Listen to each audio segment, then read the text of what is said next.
Ser diferente é ser único, é reconhecer que não existe um jeito certo de pensar, sentir, aprender ou viver. Hoje eu estou aqui com a Karina Garcia, ela é psicóloga, especialista em autismo, e nós vamos ter uma conversa muito agradável hoje, não é, Karina? Karina, seja bem-vinda ao nosso programa e é um prazer ter você aqui conosco. Muito obrigada, Lê, pela participação, pelo convite, né. Com certeza nós teremos aqui um momento de enriquecimento das informações em relação ao TEA, ao TDAH. Sim, e eu quero dizer para vocês que hoje eu estou aqui porque eu sou uma pessoa diferente. Eu nasci diferente, Deus me fez diferente. E Deus também pode ter feito você diferente, porque Ele nos fez únicos. Somos únicos. E hoje eu quero mostrar para vocês como é fácil viver nesse mundo sendo diferente. Porque muitas vezes eu não fui compreendida. Para ter uma ideia, Karina, quando eu era pequena, mais nova, eu devo ter feito uns 10 eletroencefalogramas. Minha mãe, toda vez que eu dava algum surto, ela sempre fazia isso, né, ela pedia meu pai para fazer um eletro, porque naquela época não existia nenhum entendimento a respeito dos neurodivergentes, né, e hoje eu acredito que eu sou essa pessoa. Eu estou buscando hoje um diagnóstico, não sei ainda, não tenho nada, nenhum laudo fechado, mas a minha dor sempre foi muito grande. Por quê? Porque eu era incompreendida. E hoje, assim, tem tantas formas de você diagnosticar e você tratar uma pessoa que é neurodivergente, né. E eu acho que a maior dor minha é porque eu nunca soube. E eu achava que eu realmente tinha algum problema. E hoje não é isso mais, né, não existe isso mais de ser problema, né. Como que é encarado uma pessoa que tem TDAH, uma pessoa autista, como que é encarado, essa pessoa? Porque a vida inteira, as pessoas colocavam como se fossem malucas. E eu queria que você falasse aqui para o nosso público, para essas pessoas que também são diferentes como eu, como que é encarado hoje? Bom, Ale, inicialmente eu gostaria, né, de te dizer que eu sinto muito, né, por você ter passado por esse processo sem formação. Assim como você, muitas mulheres e muitas pessoas enfrentam os mesmos desafios, com essa necessidade, né, de saber realmente quais são as questões que abordam ali as dificuldades que elas apresentam ao longo da vida. Quando a gente fala de transtorno do neurodesenvolvimento, e a gente pode falar mais especificamente tanto do TEA quanto do TDAH, a gente vai falar ainda sobre um avanço nas informações, né, se a gente for buscar na história. Como que isso aconteceu ao longo do tempo, a gente vai ver que houve muito subdiagnóstico, né. Eu entendo você nesse lugar, não entendo como neurodivergente, porque eu não sou neurodivergente. Acredito até que eu tenho o fenótipo ampliado do autismo, mas não chego a fechar um diagnóstico, mas eu sou mãe atípica, né.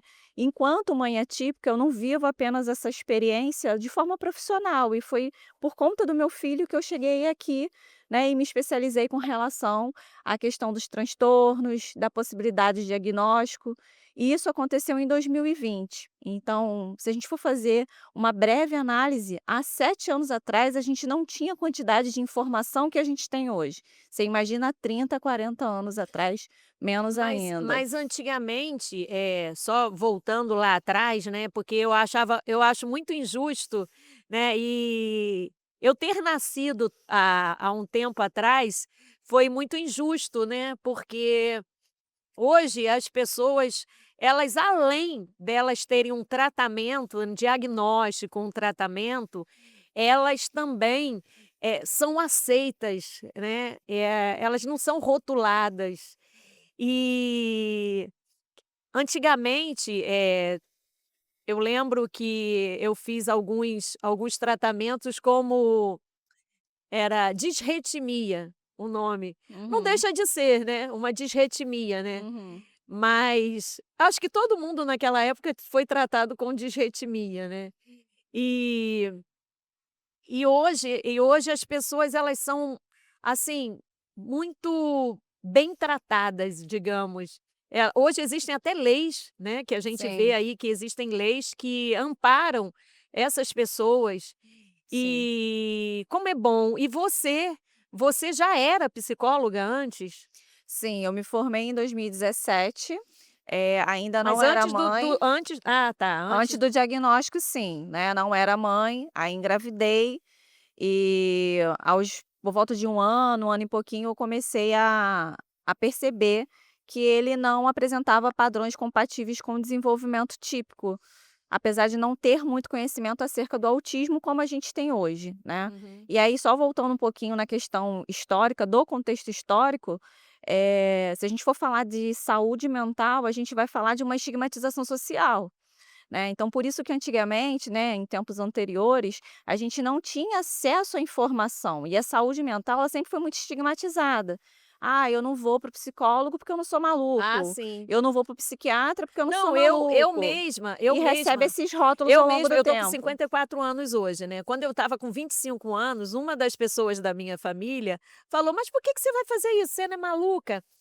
E assim, aos 25 anos eu já busquei porque eu falava: "Gente, eu sou diferente, eu nasci diferente, eu quero descobrir o que que eu tenho". Só que assim, foi uma luta e uma busca desnecessária, porque ninguém sabia naquela época. Sim, Há 20 eu tenho 54, há 29 anos atrás, ninguém sabia. não. E pra mim era frustrante. Eu lembro que eu fui numa psicóloga que era uma das melhores, falaram que ela era especialista, que ela era maravilhosa, ela neurocomportamental, não tem isso? Uhum, sim.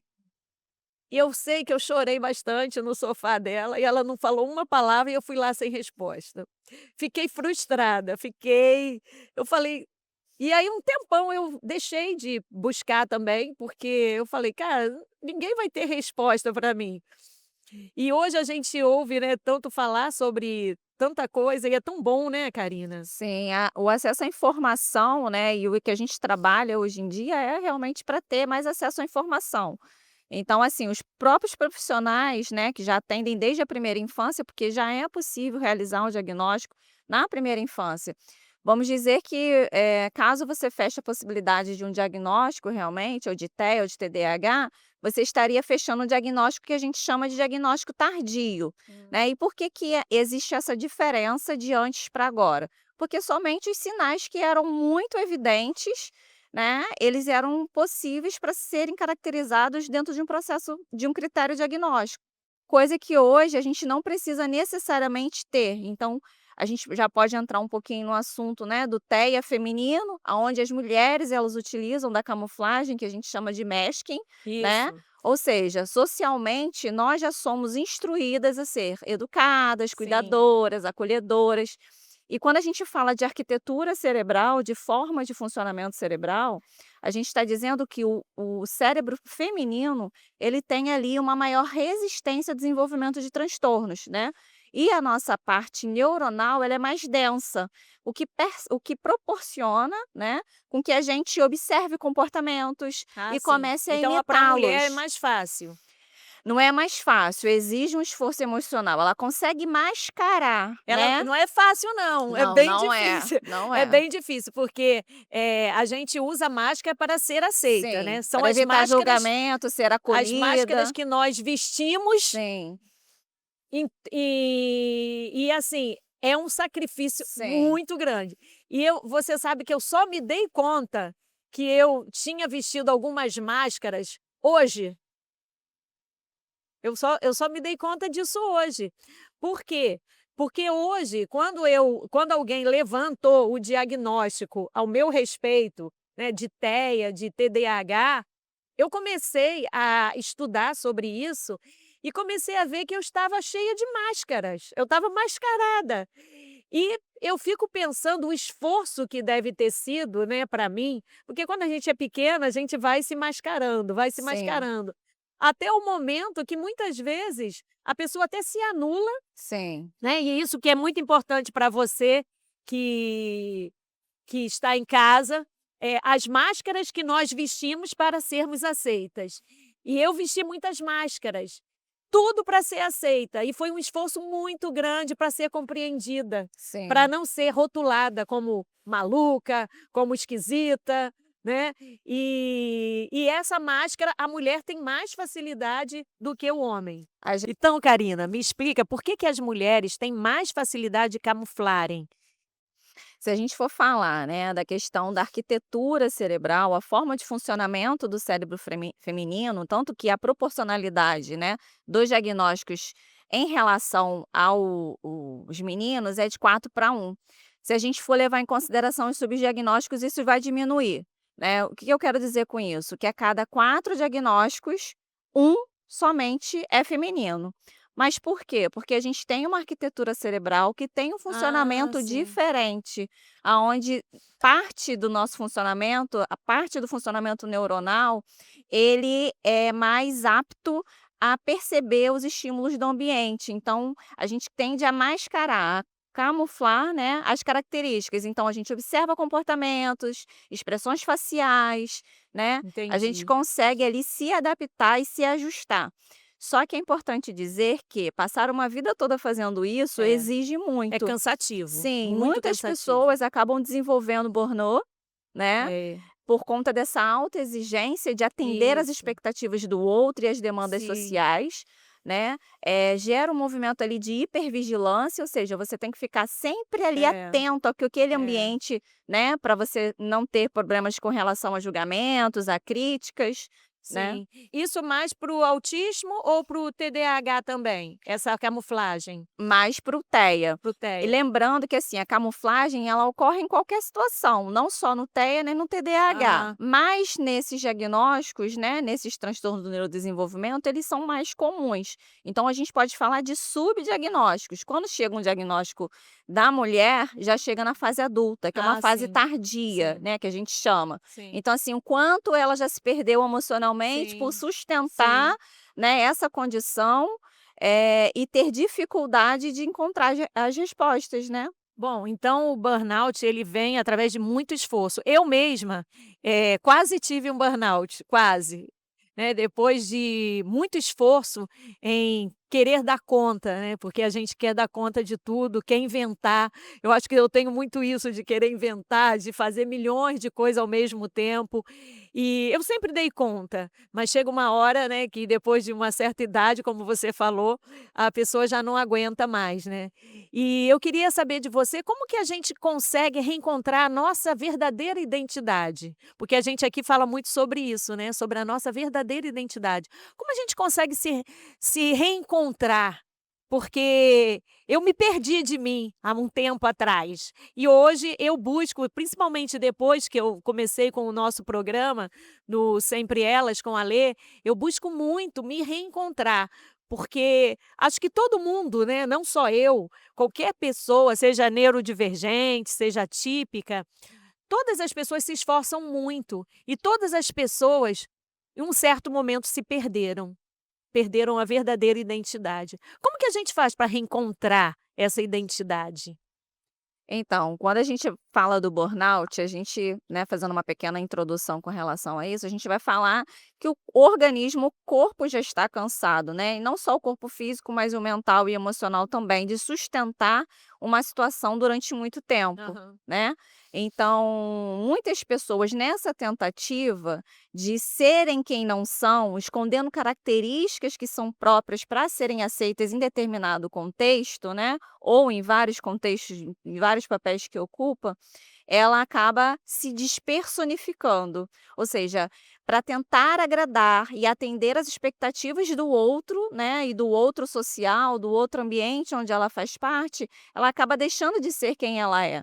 E assim, uma das vias que pode ser utilizadas, né, dentre várias outras, é o autoconhecimento, né? Começar a estabelecer limites, a dizer não, né? A psicoterapia, ela é fundamental nesse processo Buscar uma também. psicoterapia Sim, a também, né? psicoterapia ela auxilia o sujeito, né, o indivíduo, a buscar aquilo que faz sentido e aquilo que dá sentido.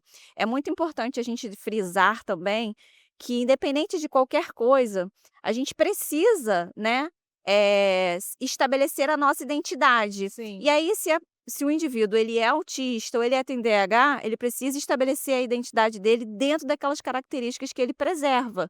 sim. Independente, a gente passa pelos processos de construção de identidade desde a nossa infância, a nossa adolescência e a nossa vida adulta. Mas dentro do transtorno do neurodesenvolvimento, é muito importante esse indivíduo se identificar dentro desse padrão, né? Ou seja, ele entender que ele não tem o funcionamento característico típico, mas que ele tem a sua própria identidade. Aham. E eu acho importante também que você, que está em casa, busque sempre estar em lugares onde você é respeitada. Porque o que acontece? Às vezes a gente frequenta locais, até na família, muitas vezes, que não estão respeitando as nossas diferenças, nossas divergências. Então, acho que é importante essa questão também, não é, Karina? Sim, Principalmente você saber aonde os lugares que você vai acessar, quem você vai se relacionar, porque isso é uma das coisas mais importantes na vida de todos nós. Esse respeito a nós mesmos, às sim. nossas diferenças, sabendo sempre que você é único e você merece ser respeitada. Com certeza. Uma das formas que a gente pode dizer, né, que a família pode atuar ali, né, se a gente pudesse revelar aqui algumas, informações com relação a isso, seria dizer que importante a família acolher, né, e não ficar trazendo conteúdo, contexto do tipo: "Ah, você sempre foi Você sempre vai assim", ai, nossa, isso é né, horrível. Você é a mais "Para de estranha, você sempre foi frescura", estranha, você é "para de esquisita, frescura", você exatamente.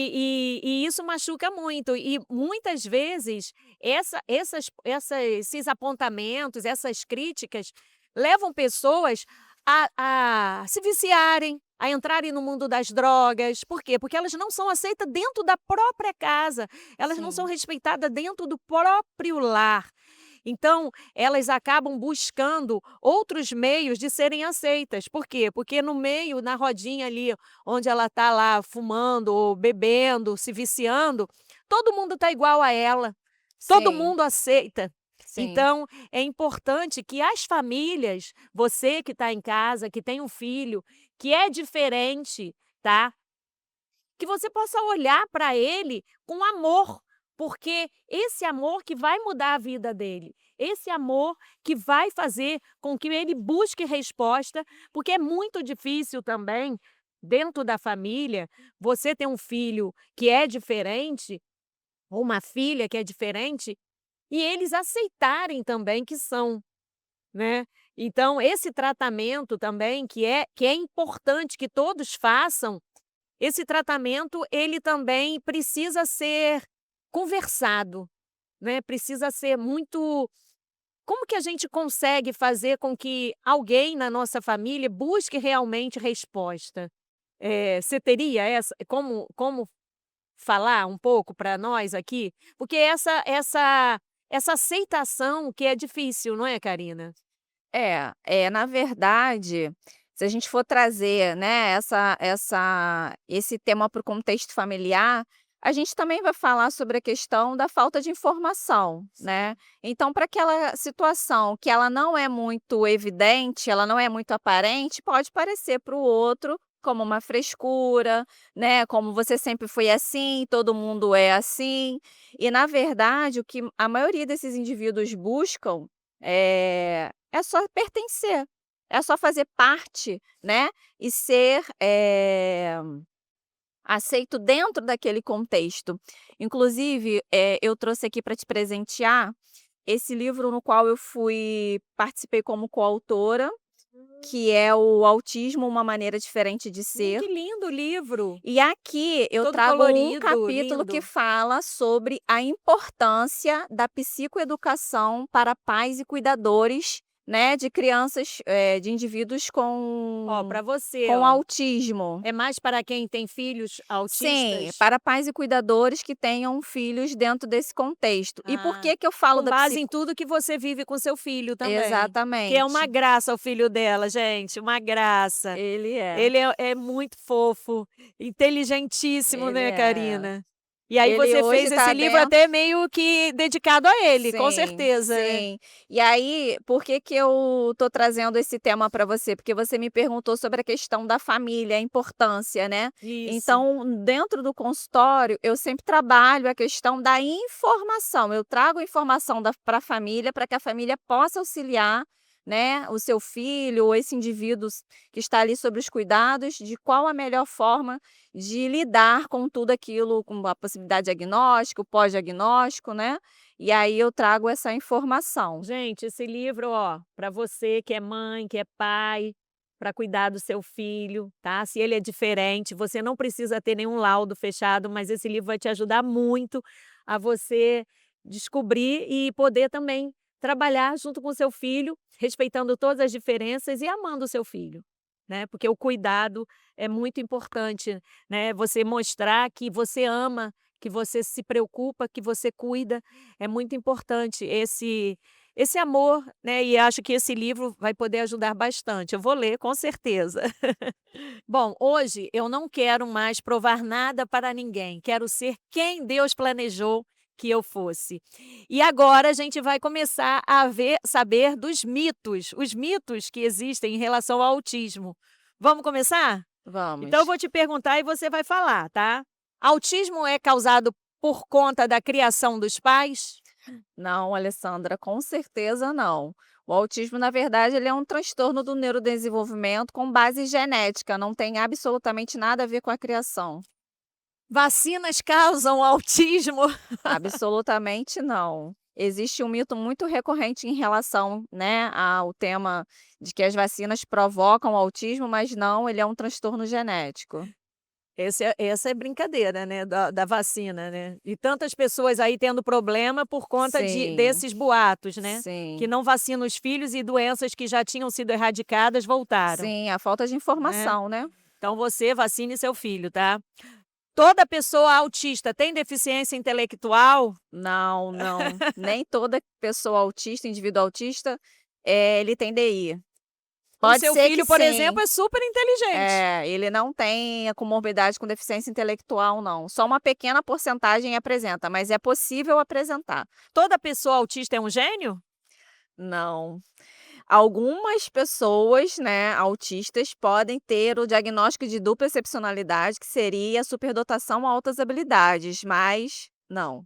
Autistas não demonstram afeto nem empatia? Não, isso é um dos maiores mitos, inclusive eu posso provar, né, porque meu filho é extremamente empático, Ah, ele né, é um amor. extremamente Abraça carinhoso. todo mundo, beija todo mundo, ele é Verdade. uma graça. Ele tem muito essa questão. Eles têm sim prejuízos nessa área, né, mas é possível fazer as intervenções e trabalhar as habilidades emocionais para que eles possam desenvolver a Porque empatia. porque todo mundo tem um coração, né. Sim, O autista que tem um coração mais frio, ele não vai tão abraçar, não vai beijar. O autista que tem um coração mais quentinho, né, ele já vai querer abraçar todo mundo. Então isso vai muito do coração de cada um, sim. né, se fala bem e olha nos olhos, não pode ser autista? De jeito nenhum. Ah, existe um mito com relação ao contato visual, né, e de forma alguma isso é um mito. Só meninos têm autismo? Não, de jeito nenhum, meninas também. Antigamente existia esse mito? Devia existir, Aham, né. só meninos, por isso que a proporção é por conta da proporção ser Ai, meu maior, de cada Deus. 4, 1 só é menina, mas a gente tem que falar dos Então mas subdiagnósticos. sabe por quê? Porque o menino, ele não mascara, a Não, mulher é ela é porque danada já pra é mascarar. exatamente, já é esperado que a mulher se comporte, o menino não, já é O esperado que menino ele não se comporte, já né. é Então as características ficam mais evidentes. o menino então ele já tem essa coisa, ele é bagunceiro, então ele nem se Sim, esforça, já tem esse a menina estigma. não, a menina tem que ser toda certinha, toda educadinha, nossa, a mulher sofre, hein, mulher sofre É gente, mulher verdade. sofre. Autismo tem cura? Não, ele é um transtorno do neurodesenvolvimento que vai acompanhar a pessoa pela vida toda. E todo autista evita contato social? Não, nem todo autista. Tem alguns que preferem o isolamento, né, não ter muito essa interação, porque interagir acarreta para ele ali uma sobrecarga, para além Fica daquilo que ele cansado, consegue né? suportar, exatamente. O diagnóstico só pode ser feito na infância. Mito. Existem os diagnósticos tardios, né, que são aqueles que são, difíceis de identificar, na primeira infância ou em algum outro momento da vida, É que mais aí já na fácil, né, fase acredito que na adulta. infância seja mais fácil, porque ele não mascarou tanto, né, Sim, sim. e aí fica mais fácil. Todos os autistas são iguais? Não. O transtorno do espectro autista, como o nome bem já diz, é um espectro, né, e é um espectro multifacetado. Nenhum autista, ele é igual ao outro, cada um vai se apresentar de forma diferente. Eu atendo diversos indivíduos autistas e nenhum deles se parecem. Quem é autista não pode estudar, trabalhar ou construir família. Então, isso é um mito, não é que não possa, vai depender muito do nível de suporte que esse indivíduo tenha. E quando a gente fala de nível de suporte, a gente está falando dos níveis 1, 2 e 3. Quanto maior o suporte desse indivíduo, menor vai ser a capacidade que ele vai ter de se autogerir. Mas o indivíduo com nível de suporte 1, ele é possivelmente capaz de se autogerir, estudando, tendo sua própria vida, sua própria família. Por isso, a importância do diagnóstico precoce das estimulações desde cedo. E uma dúvida minha, eu sempre ouvi falar que a pessoa autista, o laudo era confirmado, com certeza isso é mito também, o laudo era confirmado quando ela tinha convulsão. Não, não tem nada a ver. Na verdade, são situações diferentes, né? O que que o médico faz na hora de fazer uma investigação? Ele começa a solicitar alguns exames. Não existe nenhum exame que marque ou detecte ou determine que o indivíduo ele é autista, né? O diagnóstico ele é puramente clínico, através da história de vida, né, e do desenvolvimento desse indivíduo. Então, em algum momento do processo de desenvolvimento dele, ele tem que corresponder com os critérios diagnósticos que estão presentes no DSM, né, que é o Manual, de Transtornos e Doenças Mentais. E aí, dentro de alguns exames, há a possibilidade de comorbidade com a epilepsia. Então, os Hum. médicos solicitam um eletroencefalograma para descartar, para fazer um diagnóstico Ah, diferencial, sim. descartando a possibilidade de Ah, epilepsia, entendi. né. Tive muita dificuldade, isso é muito importante a gente falar aqui, porque eu paguei um tratamento caro com terapia, eu fui até um psiquiatra e até foi bom, porque foi ele que levantou a hipótese de investigar mais, mas foi uma busca muito cansativa e cara. Paguei muito caro por isso, financeiramente mesmo. E eu queria que você falasse aqui para as pessoas que querem buscar um diagnóstico, que têm suspeita, o que que as pessoas devem fazer para seguir esse caminho aí, que seja menor, né, um caminho mais tranquilo? É, eu não posso dizer para você que o caminho vai ser menor ou mais tranquilo, porque a gente vai depender aí da especialidade desse profissional, né. Então, buscar inicialmente um especialista, uma pessoa que de fato compreenda sobre a questão dos critérios diagnósticos para poder realizar um diagnóstico que seja fidedigno. E hoje em dia a gente ainda tem uma maior possibilidade disso acontecer. Porém, o que a gente tem visto é que alguns profissionais não são tão bem qualificados, arrastando esse processo diagnóstico, né, fazendo com que essa pessoa ela percorra, às vezes, um caminho maior. Quando os critérios ainda não são totalmente, né, perceptíveis, há necessidade de uma investigação minuciosa. Então, também não aconselho você chegar num especialista e ele de cara já te dá um diagnóstico, né. É necessário que se realize uma investigação ali do seu Mas qual histórico. é o profissional que você precisa procurar para você fazer o diagnóstico? É, os profissionais que são aptos na área da infância é o neuropediatra ou o neurologista infantil, ou seja. Neopediatra, neurologista, infantil. Exatamente, né. Na fase adulta, já é o psiquiatra ou o neurologista. E por que tem essa diferença? Ah, um médico não pode diagnosticar, um pediatra? Pode, mas não é expertise dele. Então, logo, se tiver alguma coisa que seja muito sutil, ele não vai conseguir captar, porque ele é um Então, na médico verdade, um generalista. psiquiatra e um neurologista? É porque o laudo, né, em si, ele é um ato médico, então é só um médico que pode fazer esse tipo de Por avaliação. exemplo, eu estou fazendo um tratamento com uma neuropsicóloga. Sim. E ela não fecha laudo? Ela vai realizar uma bateria de testes com você, né, que a gente chama dentro da psicologia, ela é uma psicóloga especialista em avaliação. Aham. Então ela vai realizar testes psicométricos, né, aliados à história, à anamnese, à história clínica, para poder fechar a possibilidade diagnóstica que vai indicar. E aí, com esse resultado da avaliação dos testes, você tem que levar no médico, para o Ah, médico entendi. Então corroborar. ele que vai validar esse Exatamente, laudo, né. Na exatamente. verdade, o laudo dela é um laudo que não tem um efeito praticamente, digamos, legal? Não, tem um efeito legal, Hã. mas dentro da questão do modelo biomédico, ele só pode ser feito pelo médico, porque é um ato médico. Então, assim, ela é apta e capacitada para realizar um laudo, mas só tem validade técnica, assim, né, por assim dizer, mesmo, entre aspas, como se fosse legal. Não que ela não pudesse, emitir o laudo, mas só tem validade técnica com respaldo se realizado pelo médico. Aí, no Sim. caso, vai relevar os resultados para E que você sabe dizer se SUS existe algum acompanhamento para pessoas que queiram também investigar, que não tenham condições de pagar, porque esses tratamentos são bem caros, né? sim. A realidade é que o acesso ao Sistema Único de Saúde para esse tipo de tratamento especializado ainda está muito aquém daquilo que deveria ser. Então, esse também é um dos maiores obstáculos enfrentados por quem busca a Sim. realização do Agora diagnóstico. eu estou fazendo o tratamento pelo plano de saúde.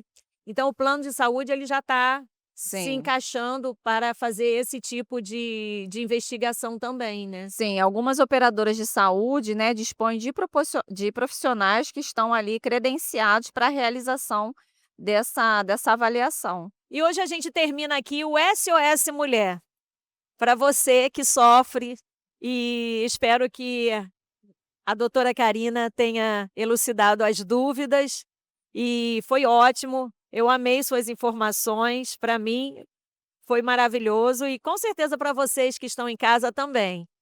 Ali agradeço a participação, né, o pessoal que está em casa também, que possa ter sido de contribuição aí as nossas informações para que as pessoas estejam cada vez mais aí, antenadas, né, no que está acontecendo, com em relação à questão do transtorno do espectro autista, né, e de quais caminhos elas podem percorrer aí para uma possibilidade diagnóstica. Muito obrigada. Você não é diferente, você é único, seja sempre você, a pessoa que Deus sonhou que você fosse antes mesmo de você nascer.